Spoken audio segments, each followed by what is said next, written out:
ini, ilmu dan teknologi bergerak seiring.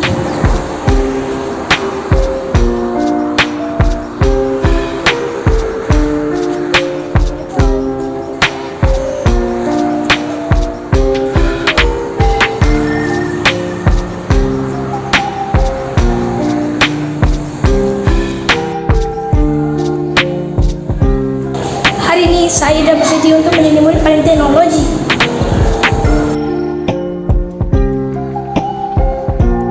Kenapa terbalik ni? Tetapi teknologi saja belum cukup tanpa ilmu di hati.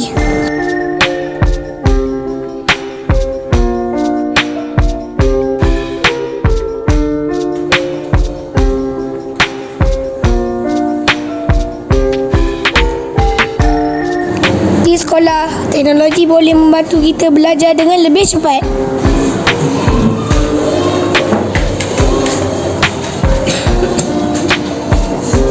Dah jumpa. Tenaga yang boleh diperbaharui ialah tenaga yang boleh diperbaiki di bengkel.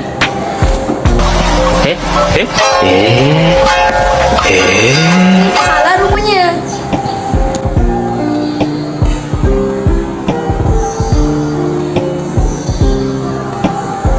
Kalau hanya menyalin jawapan, ilmu belum tentu masuk ke hati.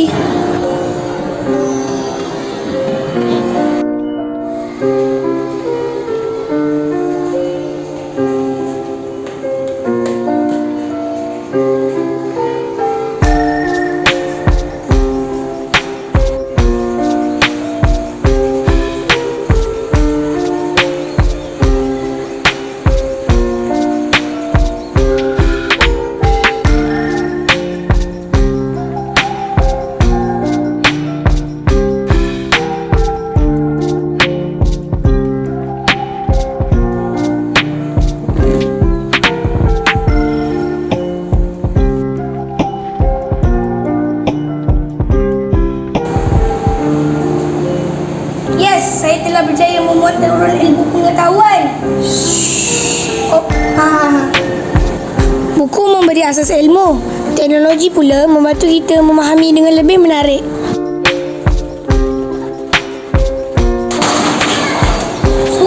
Teknologi canggih, tapi kena buka mata juga.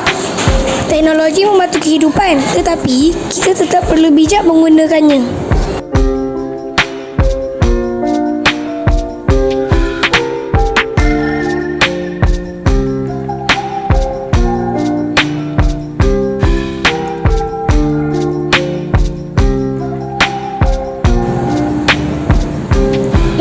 Kenapa tiba-tiba jadi besar? Bertenang, saya profesional.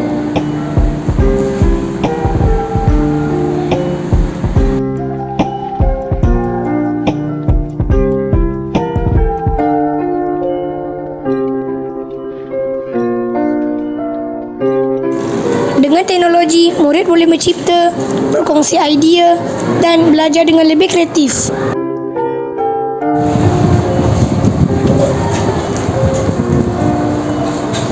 Saya belajar bahawa ilmu ialah asas kejayaan. Teknologi pula ialah alat yang membantu kita menjadi lebih kreatif, cepat dan yakin. Kalau digabungkan dengan betul, kedua-duanya mampu memperkasa generasi masa depan.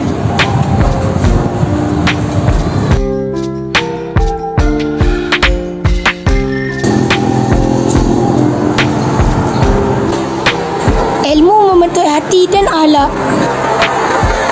Teknologi membuka peluang dan masa depan. Ilmu di hati, teknologi memperkasa generasi.